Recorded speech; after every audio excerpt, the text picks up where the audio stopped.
to One Exclusive, where we cover topics of national interest from an alternative point of view. Tonight on One Exclusive.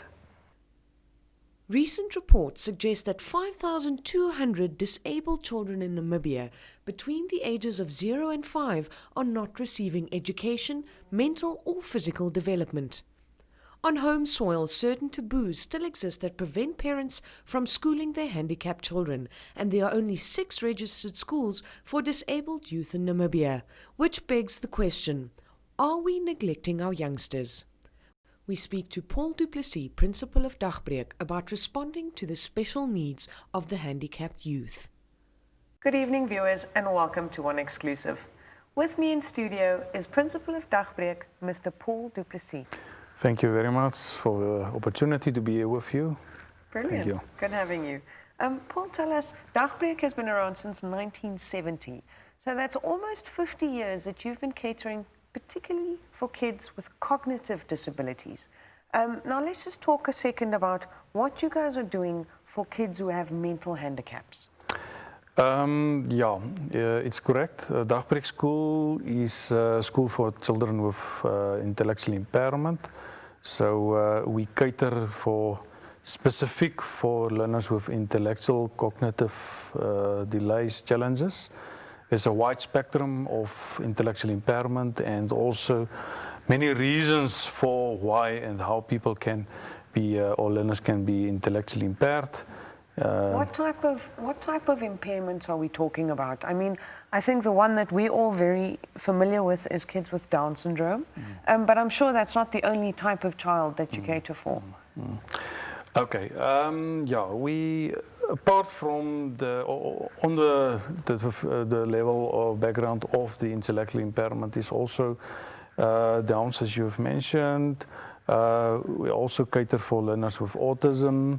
And then also with all these different, many other syndromes, we can also have different other challenges, individual challenges like physical challenge, or it might be visual or auditive, or even, as I said, physical. So you cater for some blind learners, some deaf learners, but I think the reason we want to focus on the cognitive ability is because there are some serious challenges. I think the biggest thing that you would probably elaborate on is the fact that kids with intellectual impairments can't communicate their feelings, they can't communicate their needs, their desires. So tell me, what are you actually struggling with? How do you deal with these kids on a day-to-day basis? The challenges are a lot. I don't know where to start, but let us focus on what I can recall. Individual cases Something where practical. I can think of is, take for example a learner with a speech delay who are intellectually impaired. He experienced the same feelings, the same emotions what we have, but the expression, he can't express himself due to the delay what he already has due to the cognitive delay. You don't know if the right words to explain to you how he, for example, emotionally feel, and even due to his cognitive delay, he knows what he's going through, but he don't know how to react on it. And it also means that you don't know how to speak about it, because as if when you have a speech delay or verbally he can't say to you what he is going through. So he can't tell you, No. I'm hungry, I'm thirsty, I need to go to the bathroom. No. And then he sees people, stigmatizing him, treating him stupid, but he literally cannot express himself. Yeah, Yes. like when he will be in the community, for example, when you sit in a restaurant and he's not feeling well, you want to go to the toilet, he will start to shake his body, making strange noises, and then people will look at him as if, what is wrong with this guy, But he can't explain what's going on and how he experiences and what he wants and his needs, you see?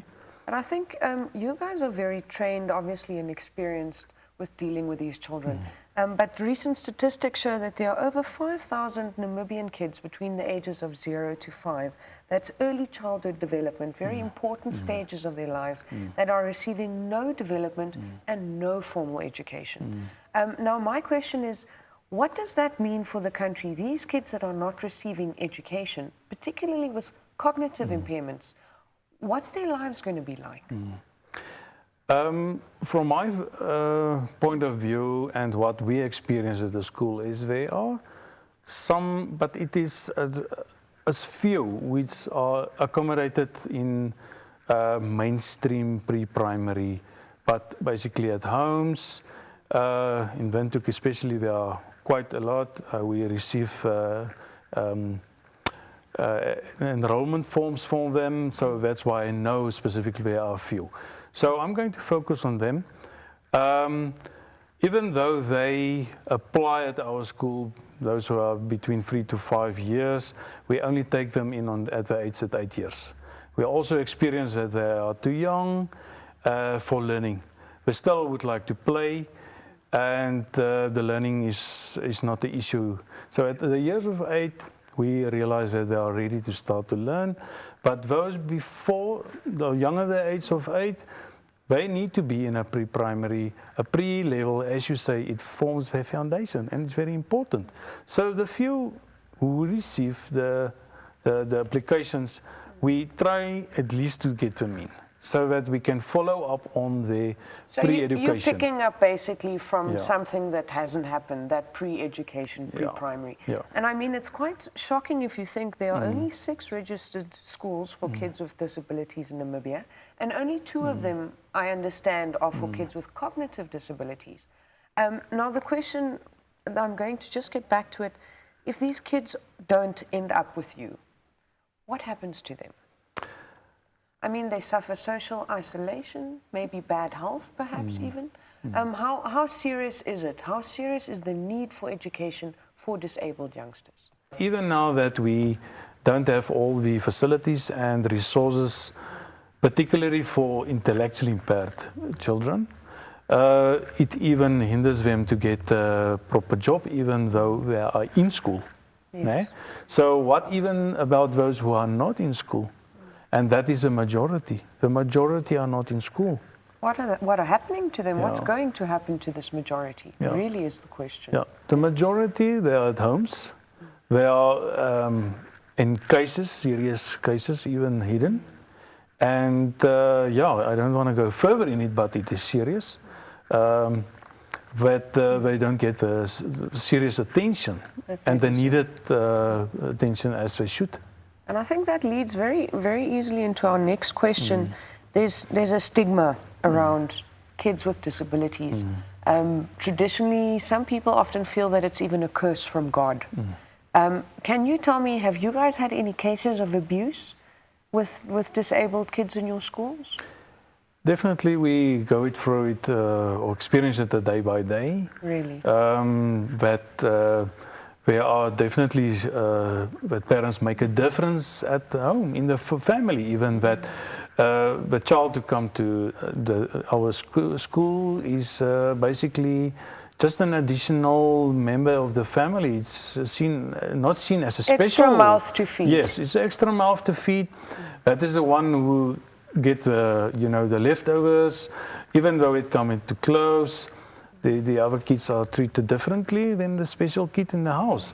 I can recall that even when it comes to simple things, when bread sent to school, that this particular child don't even get a bread spread with butter and jam, for example.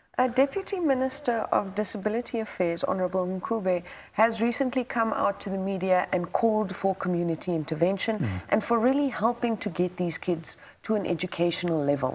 But the reality is, with disability grants, there's also often abuse. Parents use that money for other things because they are impoverished. So I think the question that we beg to ask here is, who's speaking for the youth? What now? We're sitting with these 5,000 kids. How are we going to get them into the system? It is a challenge. I believe that the best time to plant a tree is 10 years ago. And the best time to start is today. So the sooner the better for the future. I believe that we should, as communities, schools, government, public, private institutions, should open our eyes, open our hearts for especially learners with intellectual impairment as well, Due to why I say so is because a physical disabled person can speak up for himself. But a learner or a person with intellectual disability always has to stand and wait for somebody else because they cannot stand up for themselves. They don't know their rights actually. That's why we teach them their rights at school. They have a right to be safe. They have a right not to be abused. And they have a right to, to be protected. And these things, they can't speak up for themselves. And I think also the fact that you're disabled or otherly able doesn't mean that you don't have a future. I think if we look at our Special Olympics medalist, Johanna Benson, it shows that every one of these kids have a divine purpose. Yeah. What we must understand is that we all have, every one of us has one or other disability. I wear glasses, you see? And that doesn't make me perfect and that I can see perfect. So everybody of us need in certain other way something which assists us. Nee. And our learners, they also need to be assisted. Whether it comes to jobs, in that job they need to be assisted. So companies should come forth with job opportunities. They should either also contact us or advertise posts where they can accommodate and look out for learners with intellectual impairment who's leaving our schools, those even in rural areas. They can be employed as cleaners, they can wash cars, they can... So they can become real beneficial Correct. people to our economy. Correct, they can be picked up and can be uplifted in the society, definitely. We have a lot of successful stories which we can recall of learners who left the school and they are still at work and they are functioning as normal. Yeah. Fantastic, fantastic. Thank you so very much for your time. Viewers, if you have any comments or anything you'd like to share with us on this topic, contact us on social media or SMS us at 555.